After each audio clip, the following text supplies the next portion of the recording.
I first started model making when I was about 7 or 8 years old. My grandfather was chief electrician at the Whitehall Theatre. He was on a show called Dry Rot where they knocked down doors once in every performance.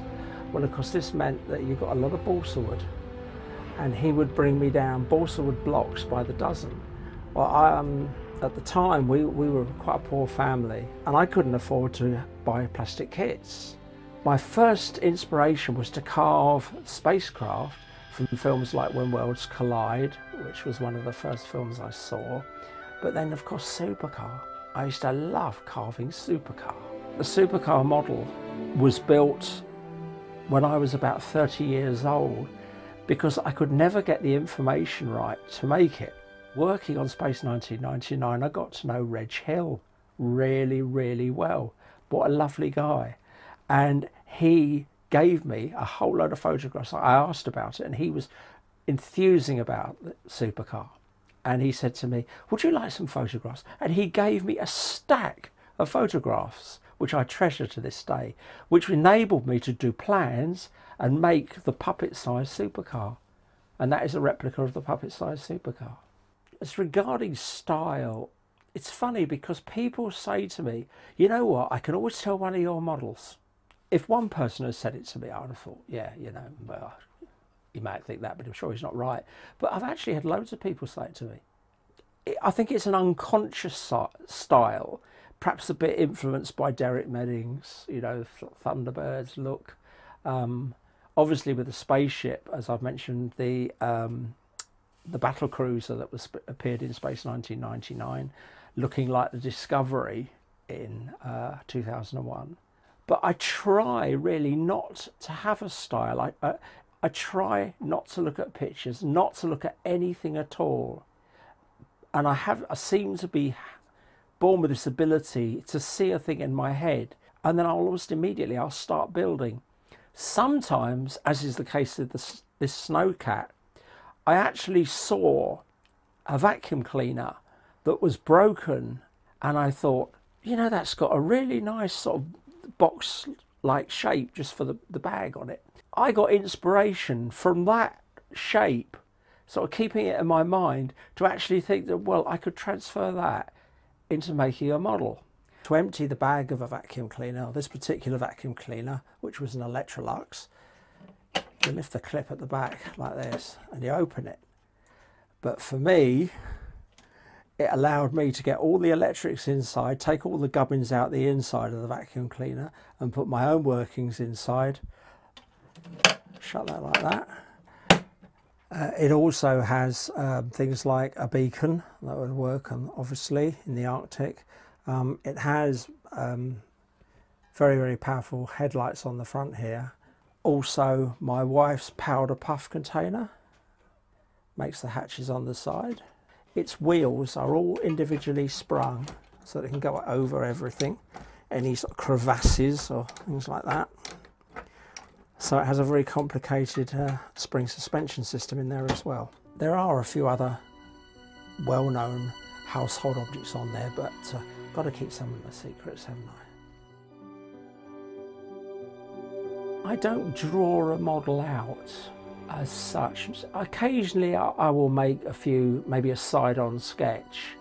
I probably did the most drawing out when I was working on Space 1999 because quite often Brian would like to know what was in my mind. But certainly by Series 2 I wasn't doing any kind of drawing at all. I was just turning up with the models. And I think it's a mark of his trust in me, and I owe him a great debt of gratitude for him giving me the opportunity to do that, because I don't know anybody who was given that amount of freedom to build models. The thing that challenges me most is getting it done in the time. On Space 1999 it would be quite normal for me to work a day right through the night, right through the next day, and then like deliver the model in the evening. I was working at the fastest anybody could do. I love carving wood. It's totally at odds with what I said about cannibalising everyday objects. There's a wood called Jelutong, which is the rubber tree wood from Malaysia, and it comes in 28-foot long planks, 2 inches thick, by 8 inches wide, so it's a fairly big thing. But give you an idea of how you can carve it. You can just use a modelling scalpel, and although it looks very rough, it's actually possible for me to round the end of that. It's what was known as the pattern maker's wood. I mean, these days patterns are cut by computers, you know, but if you'd had your phone 50 years ago, somebody would have made that master model of that phone, or that master phone, in jelly tongue. The freedom that you've got with a block of wood is brilliant. Another material that I use quite a lot of is this, which is plumber's piping. You can get it in all kinds of shapes and sizes. I've used this piece on here, you can see it on the snowcat here, so that I don't make it as recognisable as just a curve in the wood. What I've actually done, curve in the plastic, is to chop the edge off there and put a little fan inside there, and I've whitened around it because obviously this is supposed to take place, this model is supposed to be in the Arctic or the Antarctic, and it's got sort of ice being sucked in there, so I've whitened that up to make it look realistic, because part of making models look good on screen is making them weathered and look as if they've done what they're made to do.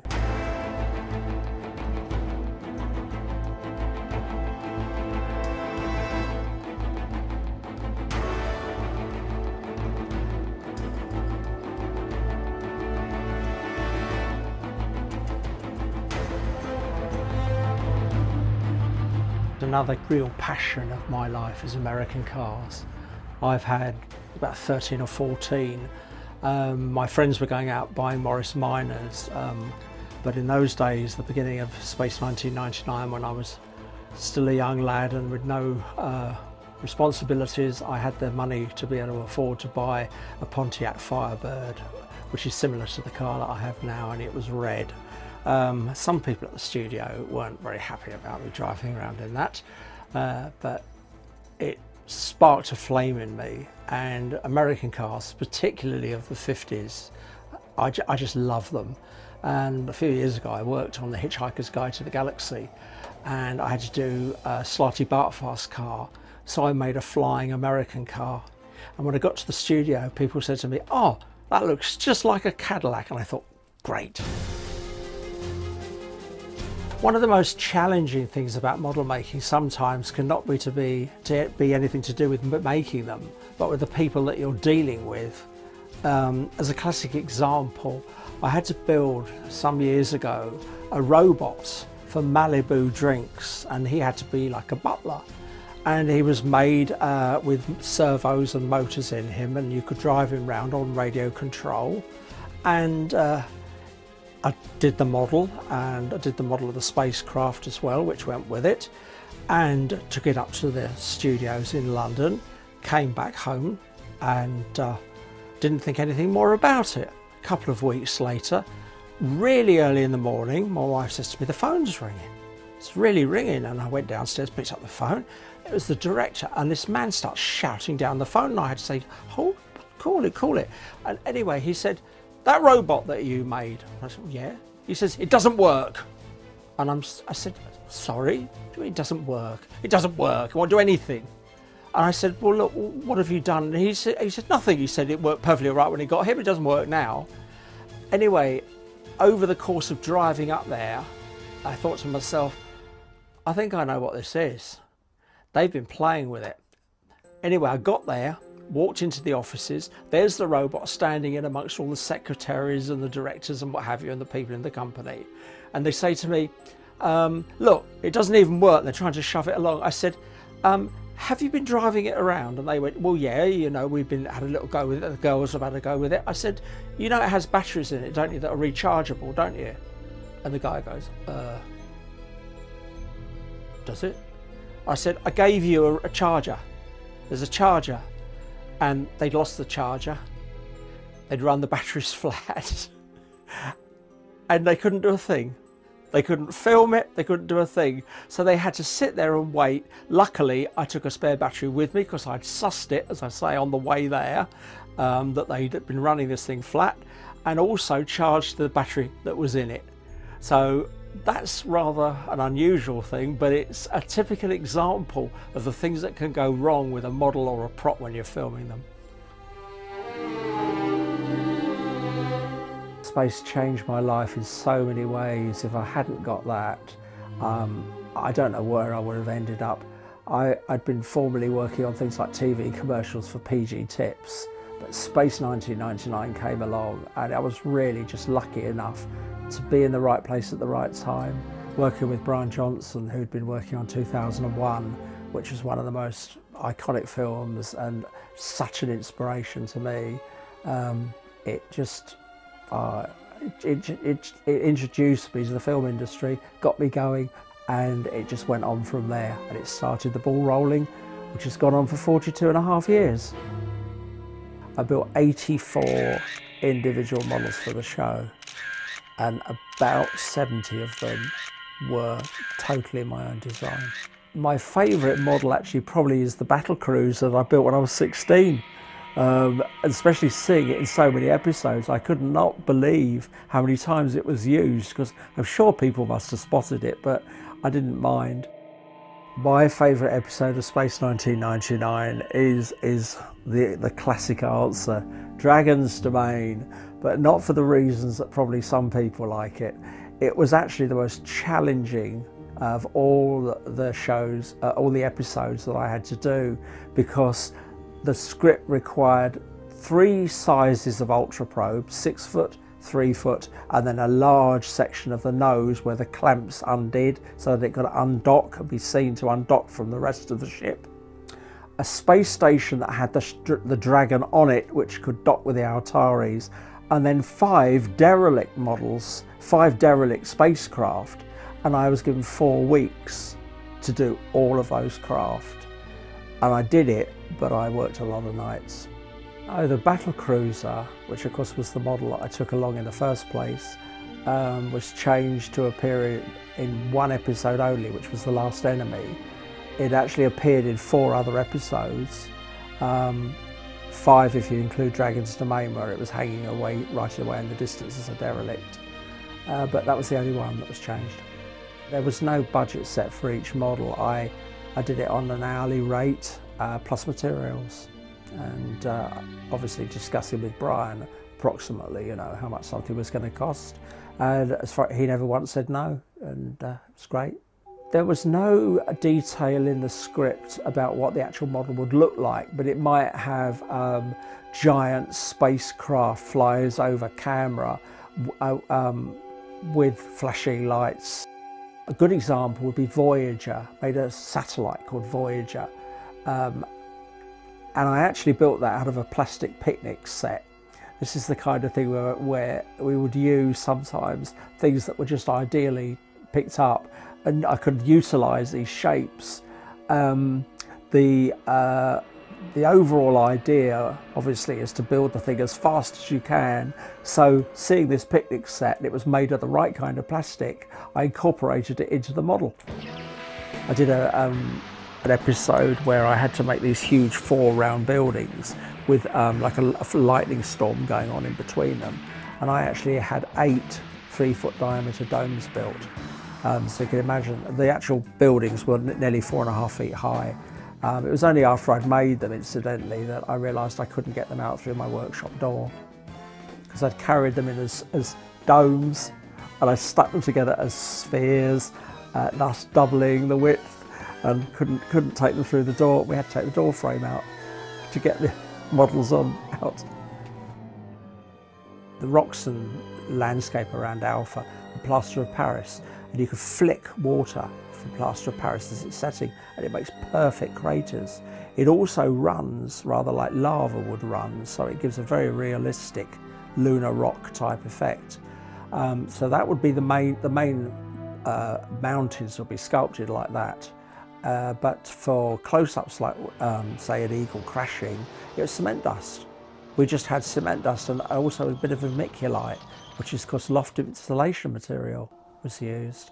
Essentially, we just poured cement out onto the filming surface, and scatter it around with your hand. You can actually model cement just by rubbing it with your hand like that, and would get a light bulb and go like that to make craters, and it would look incredibly realistic immediately. It would literally be the quickest way to make a model. It's so simple. A few bits of, say, vermiculite for larger rocks in the foreground, maybe one or two real little, small little rocks, but essentially it was just made of cement and really quickly done. The mountains were constructed for the photographs by using plaster of Paris. These were then photographed and cut out, and by laying them and lighting them so that they all matched up, you could have a whole load of them in the background, and it would look as if there were, well, that the moon went to a complete horizon.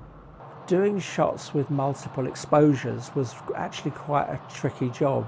We didn't have an SLR camera, that's one where you actually look through the lens. So we had a very clever cameraman called David Litchfield, and we had a Mitchell 35mm camera, and he did a grid which matched the screen, and he would plot on this screen the track of a spacecraft, and he would draw a line on it, and then he would know that that part of the screen had got a spaceship in it, so he could therefore put stars out of the way. If you got two eagles flying together, he would know to be able to film one eagle, run it back, know that it was flying within a certain part of the grid. He would have the grid, the path of the eagle drawn on the grid, and then he would put another eagle shot in and film that again, and you get two eagles when there was only one of them. I built 3 eagles altogether, one 44-inch one which was made of plastic and broke apart so they could use it for crashes. That was actually quite late on in the series. One 22-inch eagle which was used for series 2, and also a 5.5-inch eagle which was about that long, to be swallowed by a huge shuttle that had a mouth that opened rather like the spacecraft swallowing the capsule in the James Bond film You Only Live Twice. And so that had to be to scale with the ship, so it was just weedy like that. I'd love to use Altaris again. I designed it as a craft that could land, and the front nose cone actually did detach on the model, and the panels on it's actually got like 12. It's a 12-sided thing. It's quite the most complicated model. 2 of the bottom panels opened out and a tricycle undercarriage came out and it would land. And I just think that it wasn't really seen at all into infinity.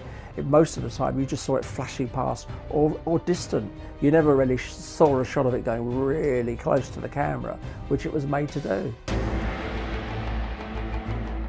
Looking at current films and looking at the changes and the improvements there is to CGI, but at the same time the love for people for models, for three-dimensional models, I think the future's got to be a connection of the two together.